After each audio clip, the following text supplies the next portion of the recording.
মাসিক প্রথম সপ্তাহের শনিবার ক্লিনিং ডে এটা আমরা ঘোষণা করেছি। আমরা আশা করি ঢাকা মহানগরীর প্রতিটা নাগরিক একদিনের জন্য হলেও আপনার রাস্তায় নেমে আসবেন, আপনার আবাসিক স্থল আপনি পরিষ্কার করবেন, আপনার মার্কেট পরিষ্কার করবেন, আপনার ব্যবসা প্রতিষ্ঠান পরিষ্কার করবেন।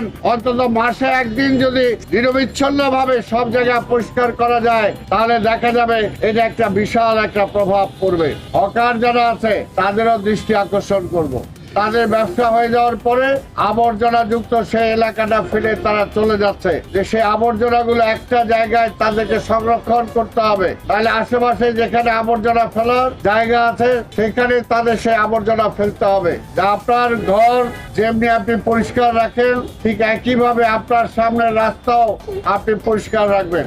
আমরা সময় নির্ধারণ করে দিয়েছি, এই সময়ের মধ্যে আপনাদের আবর্জনা ফেলতে হবে। সারাদিন যদি আপনার আবর্জনা ফেলেন তাহলে তো সেটা কোনোভাবেই সংগ্রহ করতে পারবে না। বাসা বাড়ি থেকে যাদেরকে কন্ট্রাক্ট দেওয়া হয়েছে, যারা টেন্ডার নিয়েছেন, এখন পর্যন্ত বিভিন্ন জায়গায় কমপ্লেন আসছে, অনেক জায়গা থেকে তারা নিয়মিত আবর্জনা পরিষ্কার করছেন না। বিভিন্ন বাড়ি থেকে যেভাবে আবর্জনা নিয়ে যাওয়ার কথা সেইভাবে নিচ্ছেন না, বা কোথাও কোথাও কমপ্লেন আছে যে তারা বেশি টাকা দাবি করছেন। কাজে এখনো সময় আছে, তারা যদি সংশোধিত হয়, জনগণ যদি আমাদেরকে বলে যে তাদের সার্ভিসে জনগণ সন্তুষ্ট, তাহলে আমরা সেটা বজায় রাখবো, আর তা না হলে এটা আমরাকে বাতিল করে দিতে বাধ্য হব।